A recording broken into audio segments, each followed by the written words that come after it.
Hey everybody, I'm recording a new podcast in my house in the Ecuadorian Amazon rainforest. Welcome to my podcast. My name is Ivan. Well, we are having coffee. It's a beautiful sunny day. This is gonna be so much fun. I love podcasting in English. I don't know why. I've been listening to podcasts since 2007 maybe. And yeah, I just enjoy talking in English. I enjoy podcasting in English. You know, I can say whatever I want and nobody's gonna listen anyways.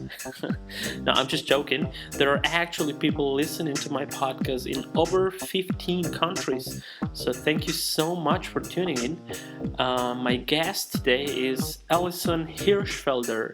It's a German name, so in German we would say Hirschfelder. Allison is from Wisconsin in the USA. She's the director of the best English academy in town, English 101. It's a really nice place to learn English in the Amazon rainforest. She runs the academy, but she also teaches there. I think her youngest student is 3 years old, and the oldest one is over 80 years old. Yeah, she's been living in Ecuador for more than 4 years now, and we're going to share a lot of great stories. So it's a pleasure for me. Thank you, Allison, for being here. Welcome to my podcast. Welcome to my house. Thank you. It's nice here, right? It's beautiful. Yeah. I like it too. I always say it's like an adventure living here in the Amazon rainforest because you get to see so much and you learn a lot, but you also get sort of you have to deal with other realities too. We are also one of the poorest regions also of Ecuador. So, how has been your experience living so far here? As you say, an adventure. Yeah. I think when somebody from a different country moves to another country, doesn't matter the country, you have a certain idea of what you think it's going to be like, and it's never like that. But it's good. I've learned a lot. Yeah. When did you move to Ecuador? How long have you been living here? I have been here 4.5 years. 4.5 years. Already.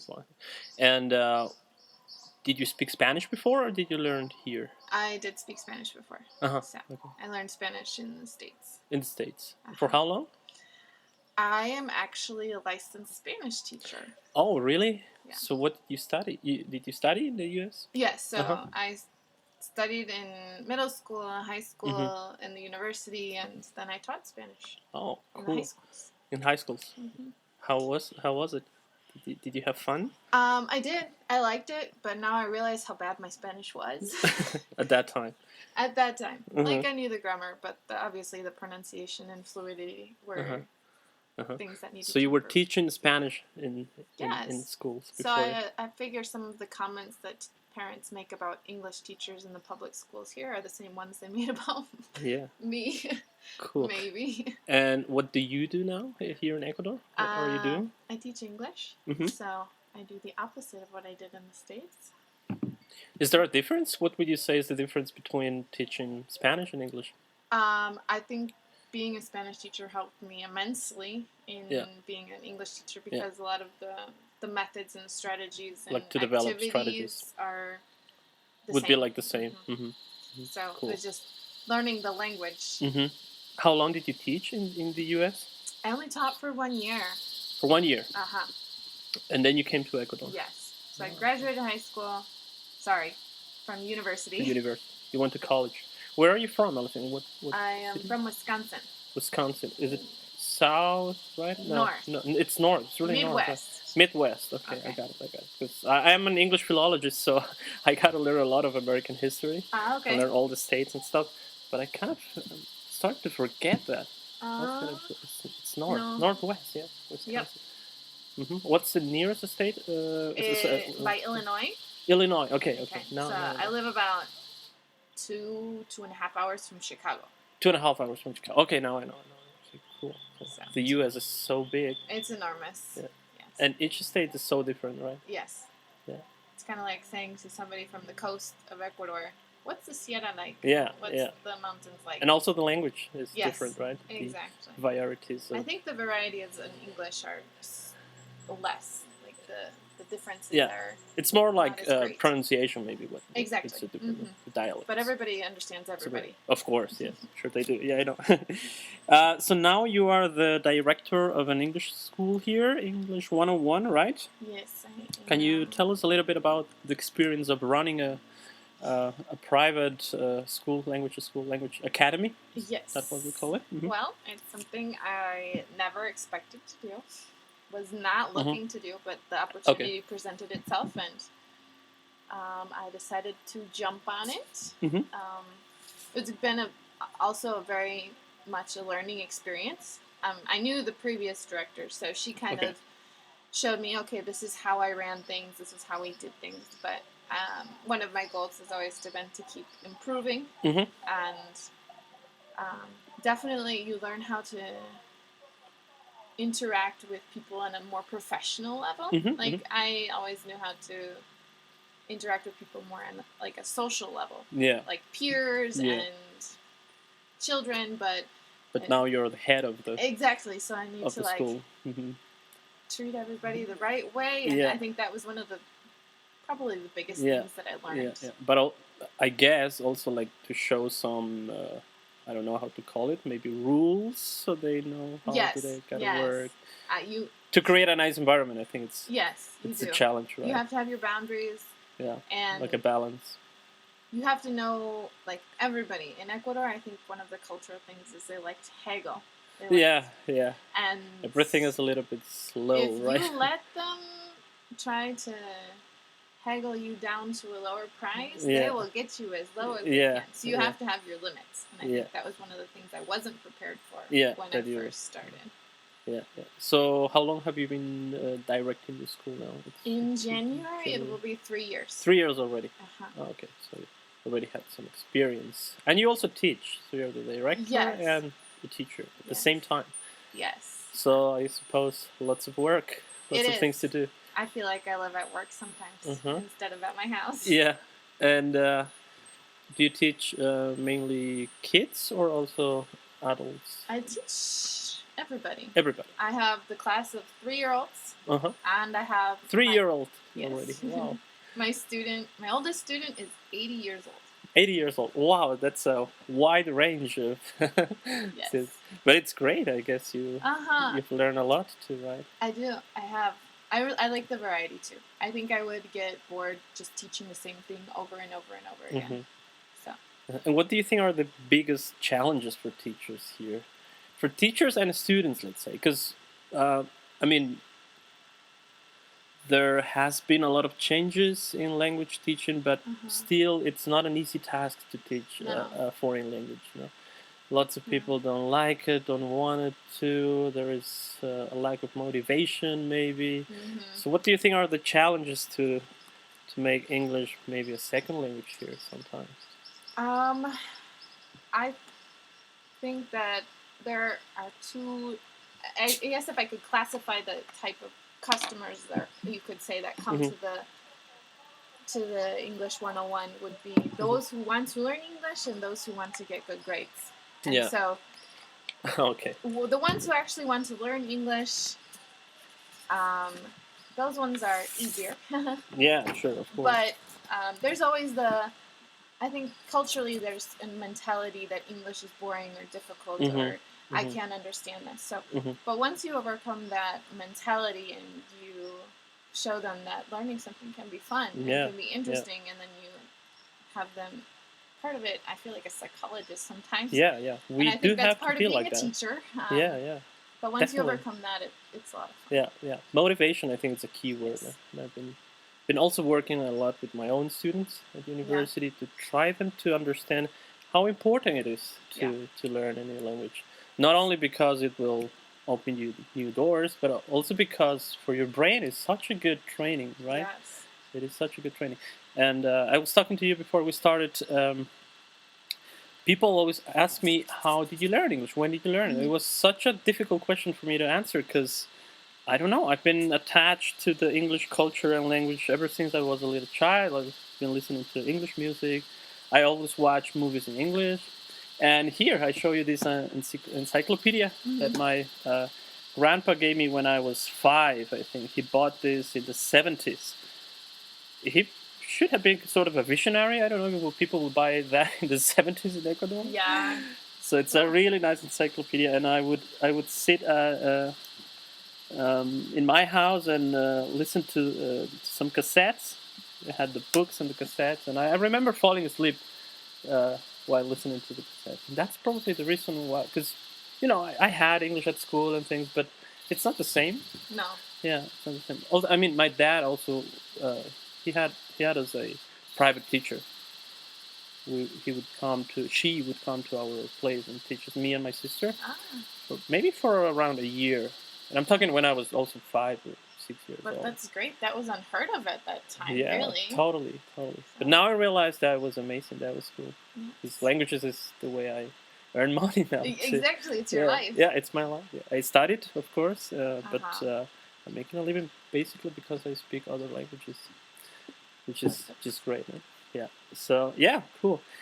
So we see people thinking, okay, there is the necessity to learn English. It's good, but at the same time, we don't have enough teachers, I suppose, to write.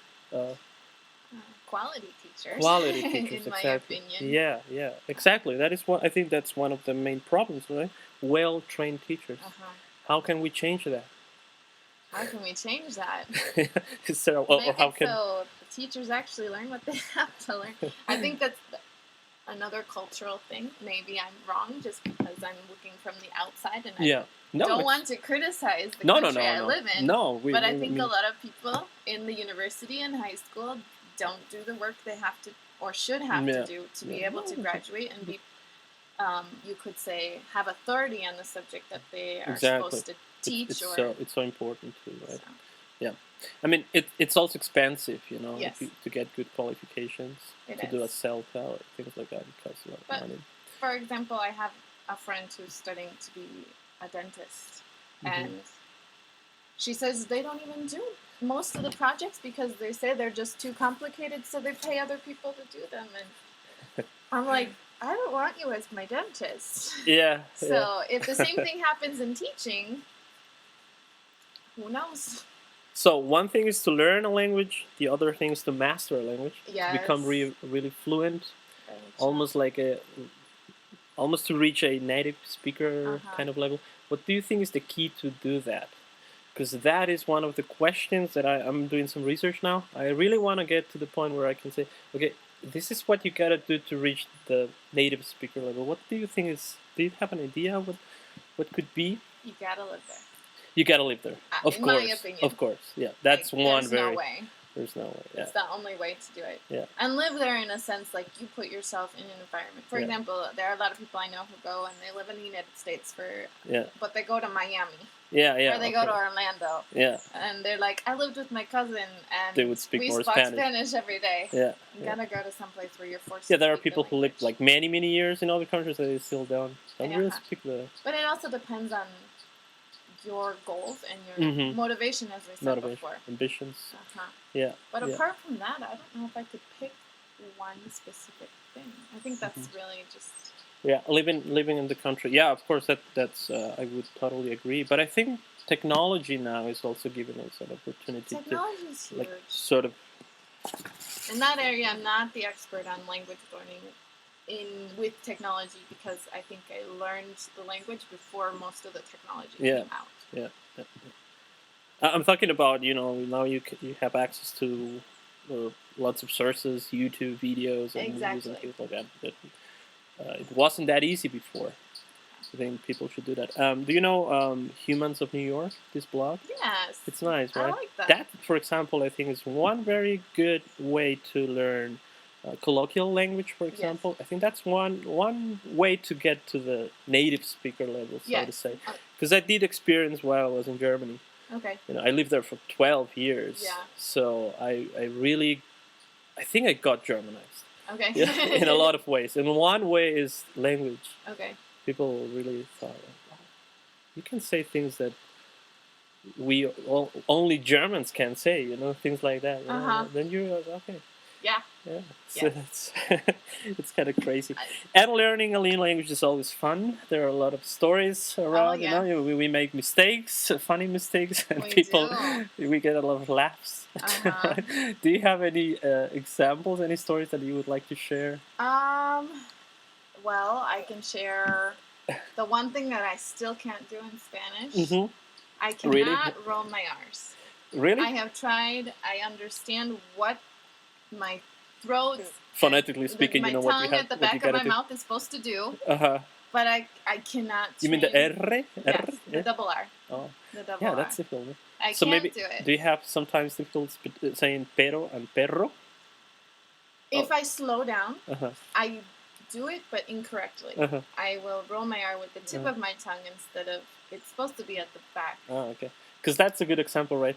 Pero and perro, two totally different words. Huh? Sometimes it'll come out, and then I work with a lot of kids and youth, even outside of teaching English. So they'll just crack up laughing, and they'll be like, Allison, you said it wrong. Yeah.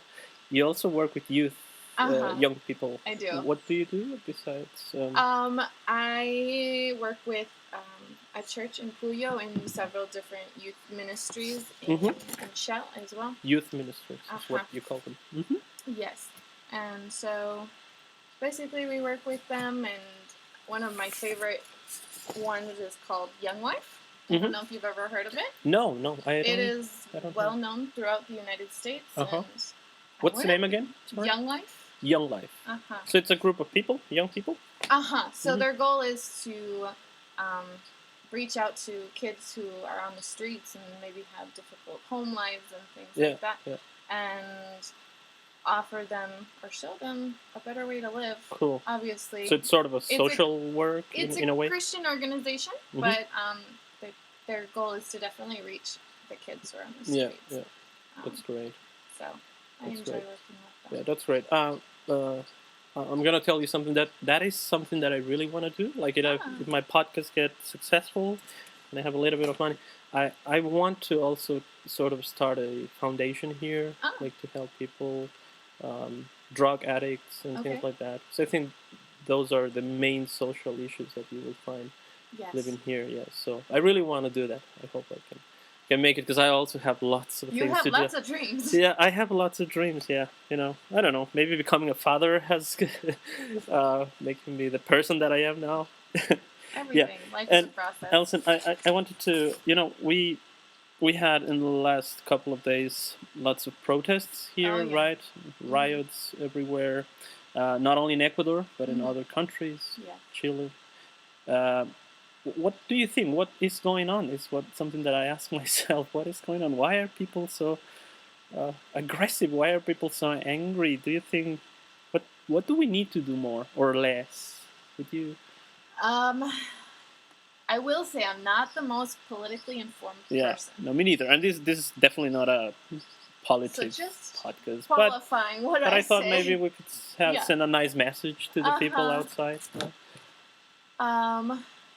I think a lot of things depend based on how life is in the United States, and I think I can compare the different types of government and organization politically that we have. Yeah. And talking with my parents about the situation and things. You have talked to your parents. My family and different people who live there. I would love to hear that from your perspective. I think that number one, I think corruption really affects things. Oh, yes. That removes respect for the government. Oh, yes. When people know that there is corruption and there are things that aren't necessarily fair or done correctly, I think it removes the respect and the authority of the government. Yeah. For example, in the United States, there are a lot of people who do not like the president that we have right now. Yeah. Trump. Yeah, I know.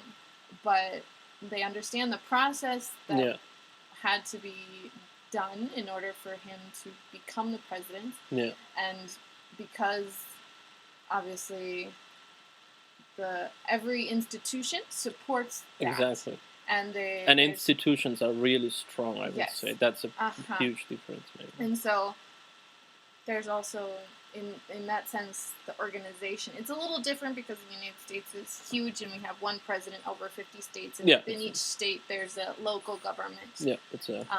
But I think here, people know if they do certain things, they can get certain results. Yeah. And if we do those things in the United States, happen. You'd get sent to jail. Yeah, and it wouldn't just be, it'd be everybody in jail. Judges, maybe, I think. Justice system is totally it's different. Very organized. It works, and right? If you turn, for example, if a policeman turns against what he's supposed to do and does something, they have commands to get rid of him. Yeah. And so that's what I also tend to think always, like, corruption is everywhere. You will find it here and in Germany or USA. But yes, it is. There is a difference, institutions. Yes. And I'm not saying the United States is perfect. That's just where my experience comes from. Yeah. And yes, there is corruption there. Yeah. It's just a little more hidden. Yeah. The justice system is quite different. I think that's because here maybe you would do something wrong. Okay, nothing's gonna happen, so I can keep on going and still being corrupt. The thought of living a good life. Yeah. Not possible. Yeah. Cool. So we need to be more honest, work more. Yeah. Do the Which things that we like. Things that are ingrained in a society and ingrained in people for generations. So it's not something that can change quickly. Yeah, not at all. I mean, we are doing this years, and we're trying to change things, and different governments. Well, yeah. So my podcast is not really a political. That's good, because I would not be the person to invite that. No. And I don't want it to get political at all. But, it affects us in some ways. Yes, it does. What would you say is the biggest difference between the USA and Ecuador? Talking about general terms, or maybe you have an example. What do you think? Okay, wow, this is really different than what I thought or expected. Wow. That's a really hard question, because it's hard to just say. But for example, weather. We don't have winter here. No? Yes, weather. There's no winter. Christmas, and I come from a place where there's snow. Yeah. Christmas without snow. It's probably weird. So things like that. Yeah, definitely the weather. Although I am grateful that I came from Wisconsin, because that means that my body adjusts quickly to changes in temperature. That's good. Yeah. So I feel very adapted to. Do you like the weather here in the rainforest? I do. It's nice, like right? It a lot. I do occasionally want to see snow, but... Yeah. It's a really sunny day. It's beautiful. I love it. Yeah, me too. I love being able to see the mountains. I can see the mountains from my house. I can see the Isn't that amazing? Snow-capped That mountains. Is so crazy, right? We are in the Amazon rainforest. You look up and you see volcanoes. Yes. Right? That's cool, right? That's something really cool. Yeah. How would you describe American humor? Humor? Yeah, humor. Do you watch any sitcoms or anything like that? Or did you used to watch them? I grew up really with not very much television, actually. Yeah? Wow, that's cool. But in general, I think we're more sarcastic. More sarcastic. In English, I can get pretty sarcastic sometimes. Yeah. I go home to visit my family, and I think the sarcastic person inside of me comes out, and they're like, "Whoa, Allison, what happened? Really? You haven't been sarcastic for 6 months," and it all came out on me. Yeah. So. Have you ever been to any stand-up comedy shows or anything like that in the States? I really haven't. You really haven't? Because I think that's something that I miss a little bit. Do you? When I was in Germany. I love stand-up. Yeah. Okay. I like humor, Canadian humor especially, British too. So also when it gets sarcasm. Yes. It's sarcasm and I watch satire. A few things. Like that. Yes. Yeah. I follow a few things on Instagram that get their dry humor. So let's talk about language. Do you have a favorite word or phrase in Spanish? In Spanish? A word that you say all the time that you really enjoy? Or an idiom, a favorite idiom? I guess I say chuso or not. They laugh at me when I say que vainas. Chuso and que vainas. How would you translate it? In English? Yeah, in English. I would say shoot. That would be like my expression. Shoot. Okay. Yeah, you can say that? Yeah. Shoot. That's like a reaction type phrase. But it's not a bad word. No, it's not. It's definitely like not a bad word. No. Yeah. People might think it's there. Yeah, yeah. And other people would probably say the bad word instead of shoot, but I say shoot. I try to keep my language a little clean because I do work with. Yeah, that's good. Yeah, shoot. Me too. Shoot. Oh, okay, cool. I've learned a new word. Shoot, snap. Those are snap. Snap. I would also say in English, oh my word. Oh my word. Okay, the one I know. But definitely choose some. When was the last time you were in the U.S.? I was there at the end of June. So just recently. So yeah. Did you go like once a year, or how often do you? I'm fortunate enough to visit your family? Normally get to go back twice a year. Oh, that's cool. Twice a year. Yeah, that's wonderful. It's not too far to. No, it's not. Wisconsin does take a while to get there, though. Well, okay, yeah. Yeah, twice a year, so you have contact all the time with friends and family. I have pretty young siblings, so I try to stay as much involved in their lives as I can. Of course, that's cool. What language do you think in or dream in? Are there moments when you only think in Spanish, maybe? I think so. Yeah? I think so. For example, what kind of situations? How do I explain this? Most of the time, I can tell when I'm thinking in English, because that means, for example, it will be a reaction situation. Like, there are certain expressions that you learn, and they're reactions. Yeah. Or responses to different situations. And I can tell when I'm thinking in English, because the first thing that comes out of my mouth is English. Yeah. Even though I'm maybe with somebody who speaks Spanish. What is it? Or, for example, if I'm listening to music in English, then oftentimes the next thing that comes out of my mouth is in English. But obviously, if I'm listening to music in Spanish comes out. Yeah. I think that really affects it, like what environment am I in. But it all depends on the situation. I know I have dreamed in Spanish. Yeah, have you? But I don't know if it's a regular thing. Yeah. Somebody told me it's good when you dream in another language, because it means you are incorporating that language into your system. But I don't remember my dreams very often. Oh, okay. So I don't know how often I dream in Spanish. Yeah. But I know it has happened. I like to talk about dreams in the classroom. It's a good way to let people talk a little bit. What are some of your favorite class activities? Something that you really like a cool, nice technique? Can you share us one of your favorite ones? One to get my students talking. One of my favorites is called speed dating. Speed dating. I think I've heard of it. Before? No. Can you explain a little bit? Because speaking is very important. Yeah, it's an activity that kind of takes the pressure off of students. Yeah, because I understand that speaking in front of the class or speaking in front of the teacher is stressful. Yeah, stressful, right. So speed dating, you give your students a topic and you put them in pairs. And normally it's in a circle. There's a small circle in the middle and a larger circle on the outside, and they're face to face with a partner. Oh, okay. Circles. Okay. Yes.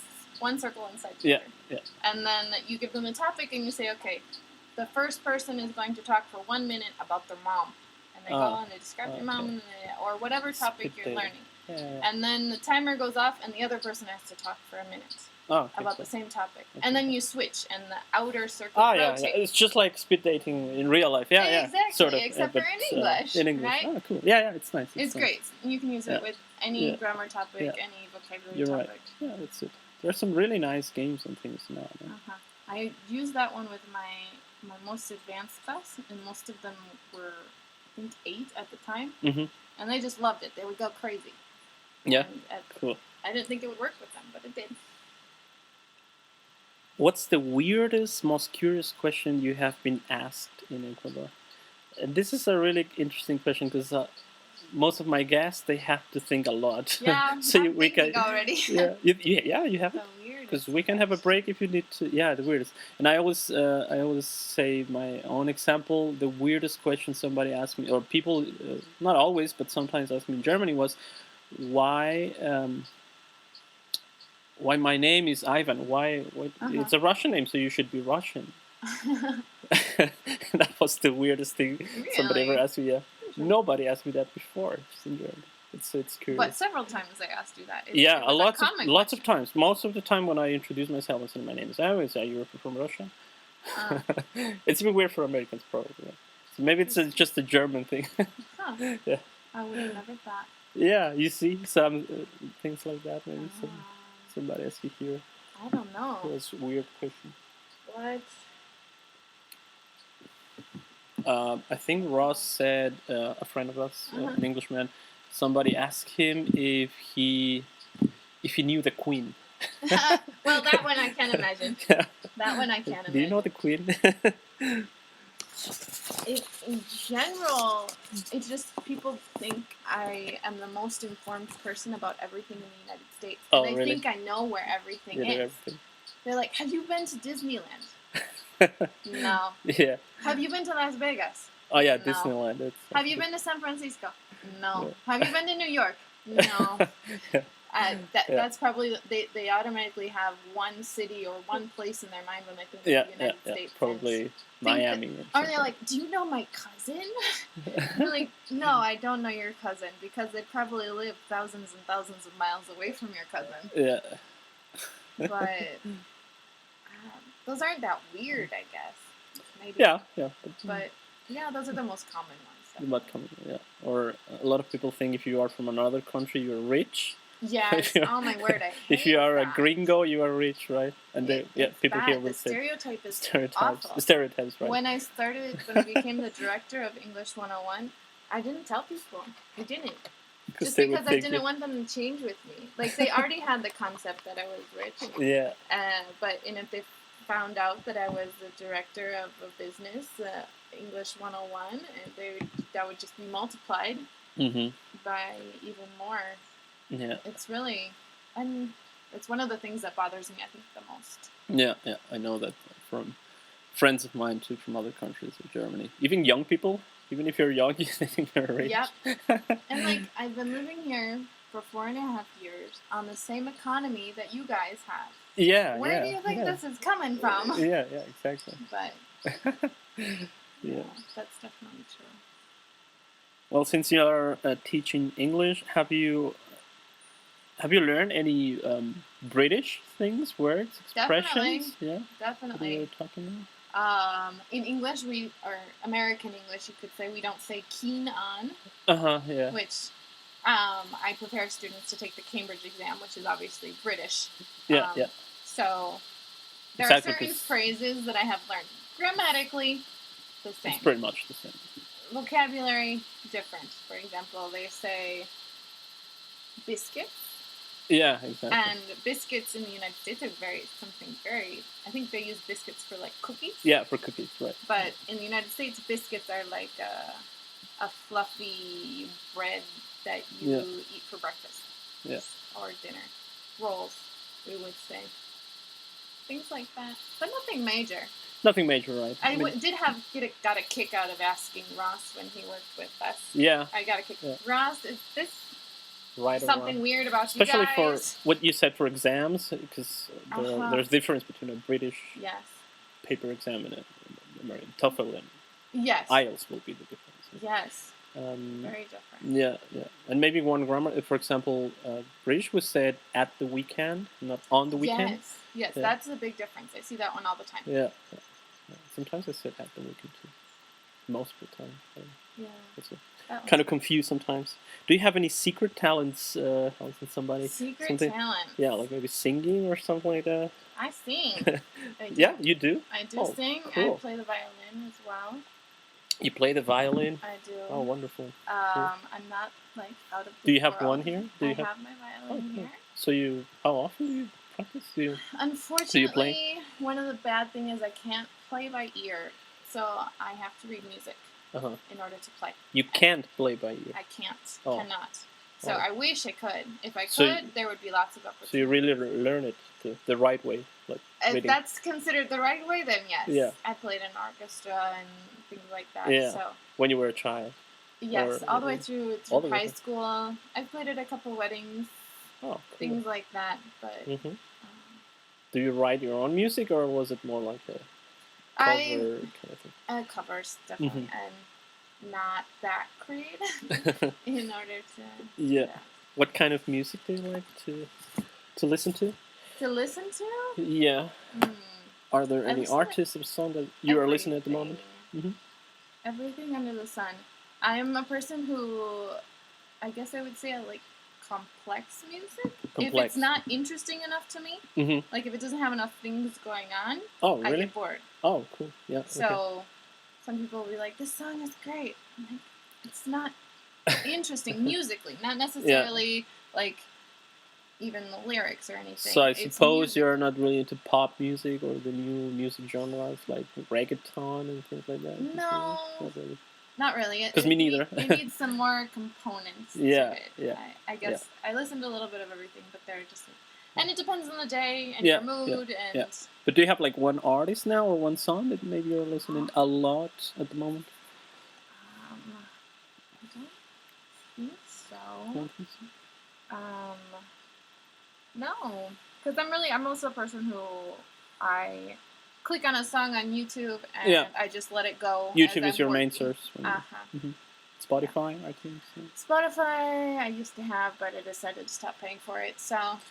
And then the free version isn't available here in Ecuador. So. Isn't? Really? No. Well, at least for me. Okay. I remember I was like, okay, I'll just use the free version.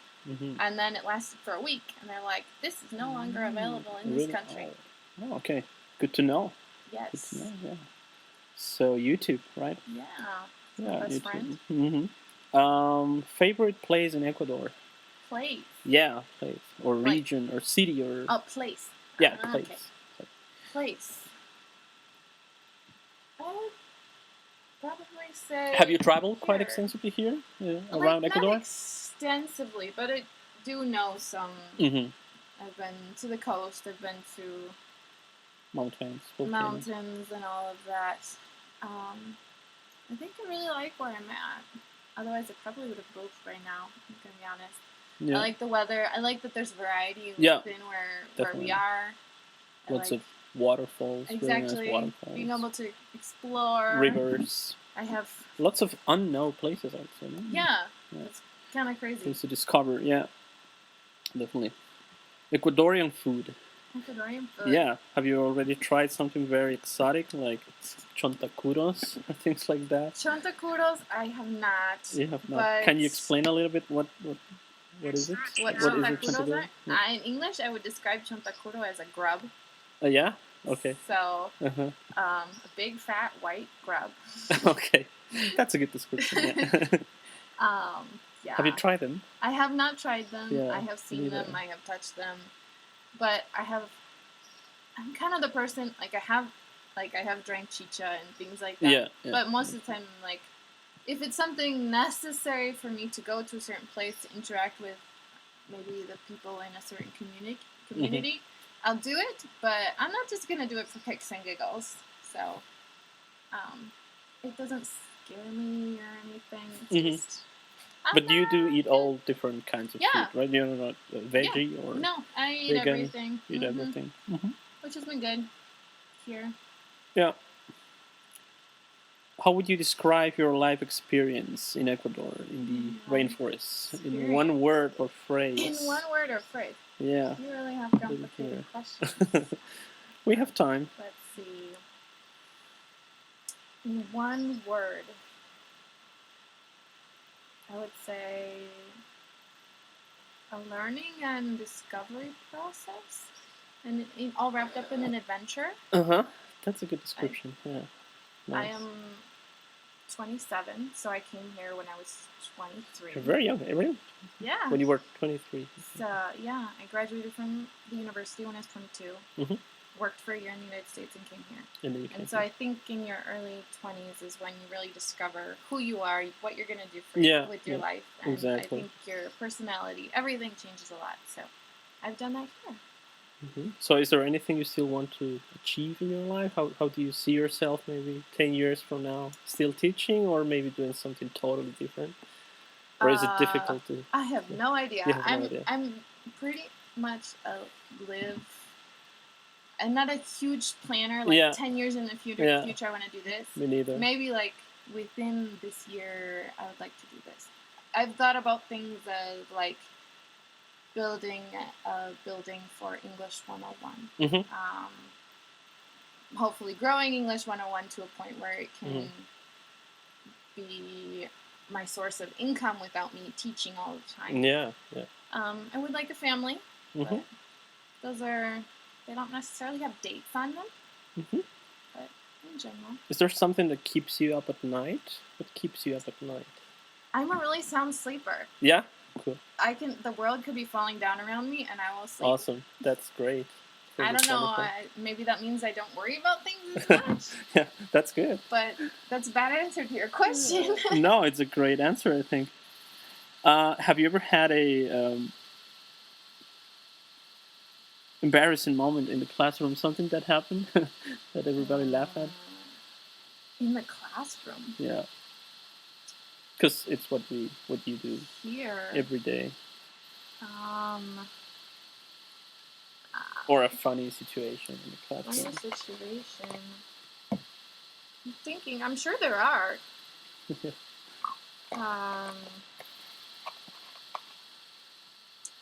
Funny situation in the classroom.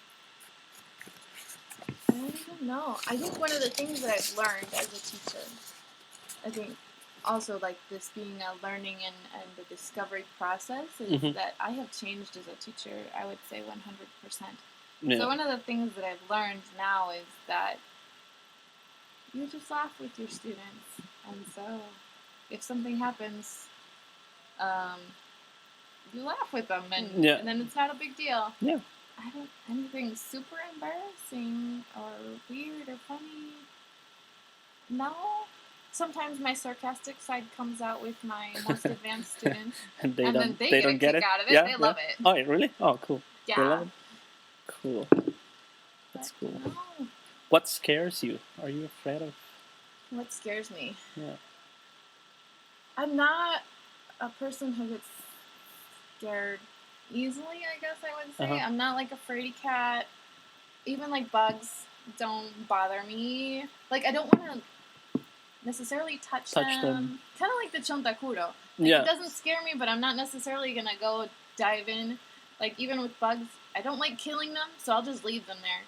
If there's a cockroach in my house, he just stays there. I might, after a couple days, put out some poison on the ground, but I'm not going to step on them. I don't like the crunch. Yeah. That's I don't like. But that's not like a fear, I guess. Awesome. So, we've talked for about 40 minutes. Oh, that's a long time. 40-minute episode, yes. Is there anything you want to say before we finish? Thank you for coming, Allison. It was fun. Did you have fun? Yeah, I enjoyed it. Yeah. Nice weather. A really nice day here today. Gorgeous. No rain in the rainforest. Yeah, it's really nice here. It's a really peaceful, quiet place. Beautiful. Yeah. So every time when I get to Quito, the capital city of Ecuador, for the people who are listening to us and don't know where we are, we are in Ecuador. A lot of people don't know where Ecuador is. I know. Actually, you know. I found that out when I came Some people think it's in Africa because of the name too, Ecuador. We don't know. Yeah. Well, there is Ecuador, but that's not the same. Yeah. So every time when I get to Quito, it's hard for me to be like in a big city again. Even when I came back from Germany, I didn't like it anymore. I like to live there. Okay. I always like to live more sort of a nice environment, trees and birds.